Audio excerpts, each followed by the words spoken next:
Chapter 10. Tommy did not care that it was Christmas. He refused to get out of bed. He had turned off his alarm and thrown his phone across the room, but it still kept ringing.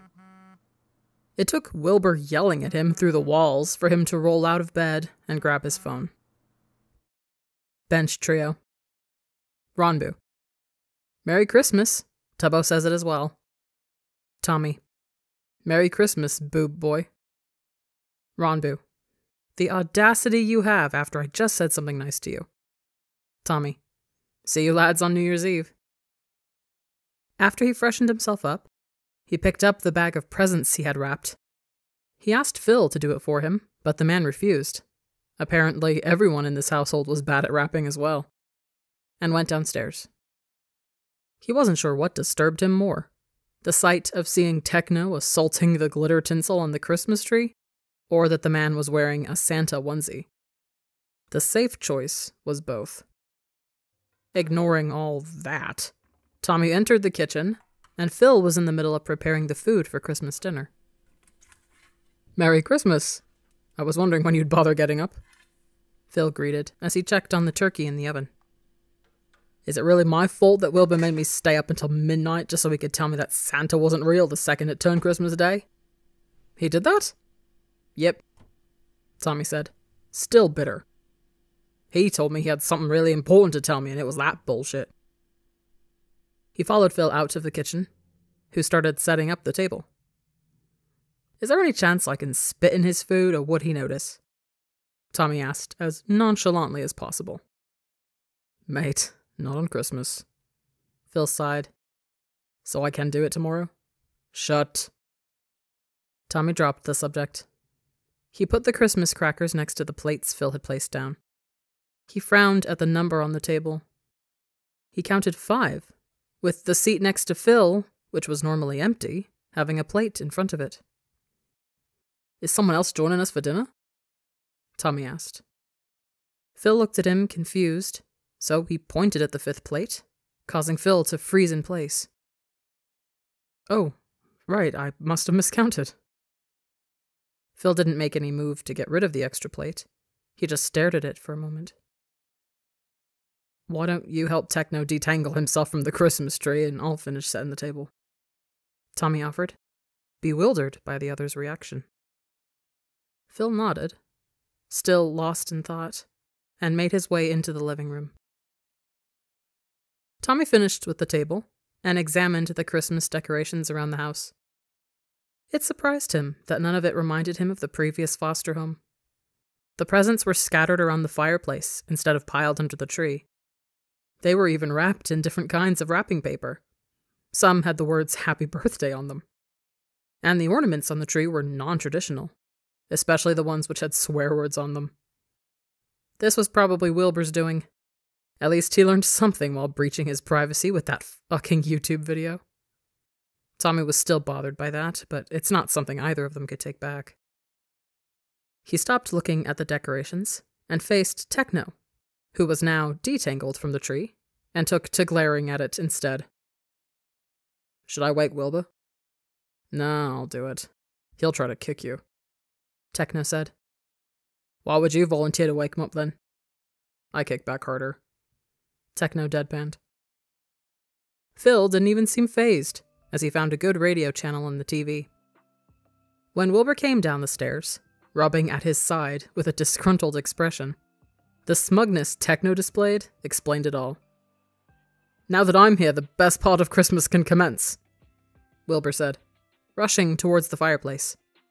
Give me gifts. They all sat on the sofas, and Tommy watched them all go through the presents they received. But the nerves got to him as soon as the gifts he placed down were next. He regretted writing his name in red Sharpie on top of their presents now. It would have been better anonymous. Then if they hated it, they wouldn't know it was him. Phil opened his first, and gaped at what he saw. You did not. Look, I don't support anime, but you got me the hat! The green and white striped bucket hat from that anime Phil never stopped talking about laid in his hands. The man placed it on his head, grinning. "Thanks, mate." "Weebser," Wilbur declared. "You kinda do look like the blonde guy from Bleach now. It's the hair." Techno was next, and he frowned at the polar bear plushie he unwrapped. "Why'd you get me a toy?" "It's not a toy," Tommy argued, pointing at the piece of paper Techno had disregarded. It was a certificate. "You adopted a polar bear for me?" "Yep." "Named Steve?"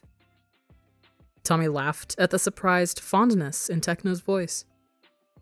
"I could have adopted one that you could visit, but I don't support zoos, so Steve is in the Antarctic." "Good, that's where he should be." Techno held the bear closer to his chest, his fingers stroking the white fur. "Thank you for Steve." Tommy tried to ignore the warmth in his chest, as neither of the two disliked the presents he bought. Wilbur was last, and tore into the paper as if it personally offended him, only to stop when he uncovered the item in his hand. His eyes began to water. "Will?" Phil said, concerned. "You fucking legend." Wilbur sprung forward and wrapped his arms around Tommy, knocking the boy back. You did that." In his hands was an album case, which was newly painted. It had a maroon-colored background with a white cat squashed by an anvil in the middle. The caption, "Are you all right?" written below it. "I mean, your first song on the album started with a cat dying, so..." Wilbur tightened the hug, wetting Tommy's shoulders with his tears. He let go and smiled at the art. "What is it?" "Album art for my band," Wilbur sniffed, wiping his eyes with his sleeve.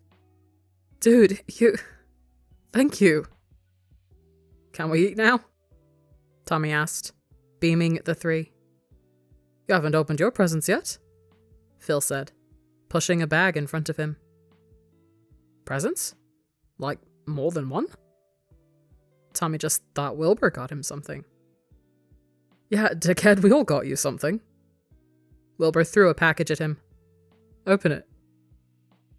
It was a cyan sweatshirt that looked similar to those fashion boards on Pinterest. He held it up against his chest. "Oh no, he's making you dress like him, Tommy." Techno groaned. "I have taste, and this poor boy does not. He needs help, and these clothes will do so." "Free clothes is a nice way to tell me I have no sense of fashion," Tommy agreed, searching through the bag of clothes. "Thank you, Will." Wilbur saluted back, proud. "Now, with my gift to you, I can't physically wrap it, so I'll just tell you," Phil said. "I coded some Minecraft mods for you." Tommy gawked at him in awe. "Seriously?" "Yep." "What mods?" "That morph one you never shut up about, and a couple others." "Phil's a Minecraft, even though you are close to death since you are a senile man. I will never forget this act of kindness," Tommy said as he jumped forward and grabbed the man's hands, shaking them. "So Will gets a thank you and I get a reminder of my old age. Also, yeah, thank you. I'm forcing you to play it with me." Tommy dropped Phil's hands and grinned to himself. Minecraft mods by the creator of Minecraft himself. Tubbo was gonna flip his shit. "Alright, my go. Be careful opening it." Techno handed him a massive case that he didn't bother to wrap. There was an attempt, though, with the gift bow stuck on the side. Tommy unzipped the case and carefully picked up what was inside by its blue handle. It was a fencing saber. "I would have gotten you a red handle, but red is the blade's color," Techno explained. "I've never got a sword for Christmas before." Tommy placed the saber down. "Can I hug you?" "No." Techno shuffled backwards away from him. Tommy inched closer. "I'm going to hug you." "Fine." Techno stiffened as Tommy did so. His arms stuck by his side. But reluctantly, he put them around Tommy. Wilbur muffled his laughter at the sight of Techno being forced to partake in physical affection. "I can tell all your fencing buddies now that the blade has a soft spot." Tommy said, patting Techno on the shoulder. I will kill you. Sure, sure. Techno snatched the saber by the handle. Okay, maybe you will. Tommy broke off running whilst Techno chased after him, the sword held high. Friendly fire is off! Wilbur called out, laughing at Tommy's screams. Boys, don't run with fucking swords in the house! But it's Christmas! Techno yelled back. That makes it even worse, you chaotic shits! Later, Tommy sat at the head of the table, wearing one of the new shirts Wilbur bought him, and with a plaster on his hand.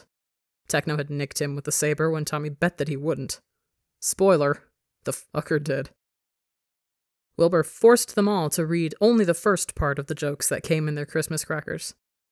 Tommy and Wilbur found it funnier than it should have been, and may have been the cause for Phil to open the wine bottle a little early. But it was funny.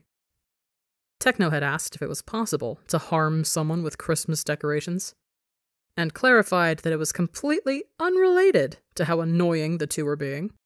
Yet the death glares directed towards them told another story. Either way, Christmas dinner went fine. Even if it ended with Tommy almost pissing himself over the shit Wilbur kept whispering to him. Techno's sigh count going into the hundreds, and a slightly tipsy Phil. But apparently, this was normal for the Kraft household. By the time it was evening, the four had collapsed onto the sofas and turned on the TV to the channels that played reruns of Christmas films until January. Tommy shared the sofa with Phil, who had his new bucket hat on. It covered his eyes, so he wasn't even watching the film, which was good, since Tommy preferred that to Wilbur's unwanted commentary, and Techno throwing popcorn at the screen when he declared a scene as cringe. Did you have a nice day?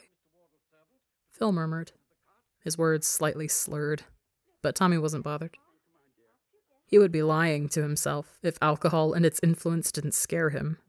Yet it was Phil, someone he trusted. Yeah, he replied, shuffling closer to him. Yeah, I did. That's good. Phil rested his head on Tommy's shoulder, kicking his feet out to rest on the footstool. I'm glad. Tommy smiled down at the man. Thank you. For what? For this? Aw, mate. Phil cooed, causing Tommy's face to redden. Don't awe me. Nothing is cute or wholesome about this. Phil laughed into his shoulder. Tommy didn't know how he fell asleep whilst Wilbur shouted at the TV for how shit the remake of Home Alone was, and Techno trying to aim popcorn on top of Phil's bucket hat. But somehow, he did. Techno, for the last time, we are not flying to Antarctica so you can see Steve. Phil groaned as he prepared the living room for the guests scheduled to come over to celebrate New Year's Eve. Tommy was helping him set everything up, since he owed it to him. Phil's hair was still damp from when Tommy had dunked snow on his head earlier. It had snowed for 30 minutes, and everyone made the best out of it. But surely, if he's adopted in my name, I get the right to visit him. Techno propped up his polar bear on the seat next to him. He's my emotional support bear. I will do anything to pet him. You can't get a polar bear. Try me. Techno shot back. I will start an empire in Antarctica just so Steve is safe from... What's the effects of global warming in the Arctic? Something about the ice caps melting. Tommy answered. Isn't that how the Titanic sunk? Phil stopped setting drinks to stare at Tommy with disappointment. What the... No. Have you ever noticed that the IQ of the conversation drops when Tommy joins in? Techno said. Why are you booing? I'm right. I could just take Steve back. Both the plushie and the actual bear. Tommy threatened, bringing his hand closer to the polar bear before Techno snatched it away from his reach. Do that and you're dead. I make one joke about taking a man's bear away and I get death threats. This is a toxic and unhealthy environment. The doorbell saved Tommy from Techno inevitably killing him. Tubbo, Ronbu, and Nikki were at the door. Tommy eyed the vodka in Nikki's hands as he let them in. Well, it was a party. He should have expected this. We are here to celebrate the birthday of the year, Ranbu said as he took his coat off. Ranbu, stop being quirky. It's called New Year's Eve, Tubbo rebuked. Come on, Tommy, Secret Santa time. He couldn't believe he was being pushed around in his own house by a boy shorter than him. Absolutely humiliating. It isn't really a secret, though. I realized this the other day. There's only 3 of us, so we'd know who would have who, Ranbu said. You must be fun at parties, Tommy teased. I can't believe I had to get a gift for someone who bullies me on a daily basis. I have to humble you somehow. Tommy took the gift bag from him and searched inside. He picked up a stress ball with Ranbu's face, mask and all, printed on it. He squeezed it in his hands, snorting, as Ranbu's printed face disfigured itself. It's so you don't injure your hands. He stared down at the fingernail scars in his palms and squeezed the ball again. Tommy didn't expect something so thoughtful. Thank you. Really, thank you, he said as he side-hugged him. Blame Ranbu's height for why a normal hug wouldn't work. Now, where's my present? Tubbo asked, holding out his arms. Tommy gave him a box. I remembered you talking about them on the first day I met you, Tommy said, as Tubbo attacked the Amazon box. Tubbo gasped as he recognized the rainbow titanium-coated knife set he had on his Amazon wish list. The utter glee on his face should have worried Tommy, since it was caused by sharp weapons. But maybe if Tubbo was taller, it would have done so. I can cut tomatoes now! Tommy expected some sort of thanks, and not that coming out of Tubbo's mouth. And you couldn't before? Ranbu asked, stepping away from the boy with knives in his hands. It matters more. The knives make it meaningful. Tubbo pointed a knife at Tommy, scaring the living hell out of him. I will make you a tomato salad with these knives. I don't like tomatoes. I didn't say you could eat it, Tubbo said. Tommy opened his mouth to ask him to elaborate on what he meant, but decided not to. The answer would probably confuse him more. Instead, he turned to Ranbu. What did Tubbo get you for Secret Santa? He bought me a cutout board of Barack Obama because I'm American. Tommy blinked at him, stumped. I have to sleep with the 44th U.S. president staring at me. You've unlocked a new fear for me. Nikki came into the kitchen and stared at her brother, who was still enticed by fucking cutlery. I'm not responsible for Tubbo tonight. If he stabs someone, that's on you guys. Tommy nodded, taking the responsibility. Anyway, Tommy, I got you something, Nikki said. Wait, I got you something too. Tommy put the bracelet Wilbur helped him buy in her hand. I attempted to wrap it, but that failed, so it's a naked bracelet. She put the bracelet around her right wrist, smiling down at it. Thank you, Tommy. Here, this is for you. Tommy frowned at the knitted, woolly hat. No offense, but my head isn't that small. It's for Henry. A hat for his cow plushie? Wait. His face flushed with embarrassment. How do you know about Henry? Techno told me. How does he know? Tommy demanded, his voice louder. Wilbur told him. How does... Phil. For fuck's sake! Thankfully, Tommy's embarrassment and the teasing he suffered from everyone for having a stuffed animal at the age of 15 died down when Wilbur decided that the music on the radio channels was shit and did his own performance. He began with One Day, which Nikki joined in with. By the time he finished his album, you could no longer understand a word he sang, since he had started drinking as soon as Phil turned on the disco lights in the living room. Though his guitar playing somehow stayed consistent. Now, Wilbur's Spotify playlist named Party Music to Help Forget About Overpopulation played.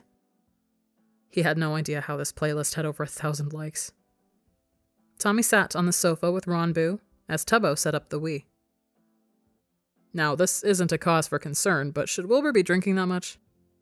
Ranbu asked, as Wilbur downed another shot of vodka. Ranbu had been making puns for the past half an hour, and had started to use song names. Even though it irritated Tommy, it distracted him from the chaos Wilbur was causing. "Make a pun about sex sales, I bet you won't, you fucking pussy," Tommy challenged. Ronbu paused. "One day I will. You disgust me. I mean, you did taunt me to make more jokes. Ronbu, shut up and help me set this up," Tubbo said from the floor. Ronbu grumbled under his breath about how no one here appreciated him or his elite humor as he went to help. No longer placed under the torture of Ronbu's puns and dad jokes, Tommy got up, only to immediately be tackled back down. "Wilbur, what the fuck?" Tommy protested, trying to breathe out of his mouth to avoid the smell of alcohol. But that didn't work, as Wilbur proceeded to floor him, choking the air out of him. "You alright, Toms?" Wilbur clung his arms around Tommy's shoulders. He ignored how his chest tightened, though not uncomfortably, at the new nickname. Or maybe it was because he just got floored. "Besides having you crush me, I'm fine. Why wouldn't I be?" he said. "I don't know, just wanted to ask." As Tommy glanced down at him, Wilbur had the same look on his face that he did when he was on the brink of having a breakdown over watching that YouTube video about Tommy's last foster home. "You still feel guilty, don't you?" Tommy asked, although he already knew the answer. Wilbur nodded, his head bashing against Tommy's collarbone. "What if I tell you a secret that no one knows?" "Dude, you're drunk.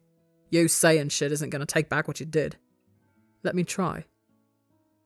Tommy tried to cover up his mouth, but Wilbur fought against his hands. Did you know that I've been lying to Dad this entire time? Because, Wilbur, I've been throwing away those fucking tablets the second he tried to make me take them again. They make me feel like a horse. No, the thing that kills horses. Like a tranquilizer." Wilbur snorted. "Don't ask how I know what those feel like. Year 12 was a funny experience." Tommy picked Wilbur up from the floor. It was too late in the night to be dealing with this shit. "We're getting some water in your system, and I'm going to pretend you didn't just tell me that." "Shh, it's a secret." Wilbur let himself be led into the kitchen, and drank the water Tommy shoved into his hands, even though half of it spilt down his shirt. "I'm glad Dad's fostering you." "Shut the fuck up." Wilbur pinched at Tommy's cheeks. "Oh, is little Tommy embarrassed? Little baby man, little—" "I hate you." Techno walked in with plates in his hands. "Techno Blade, my big brother!" Wilbur yelled right in Tommy's ears.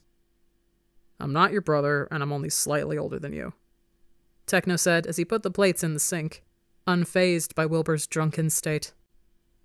"You wound me." "Techno, help!" Tommy struggled to keep Wilbur standing up straight, as the man decided that his legs weren't important to use. "Go back in, they're playing Wii baseball." Techno took Wilbur from him. "I'll handle this mess." "I'm not a mess." "Sure."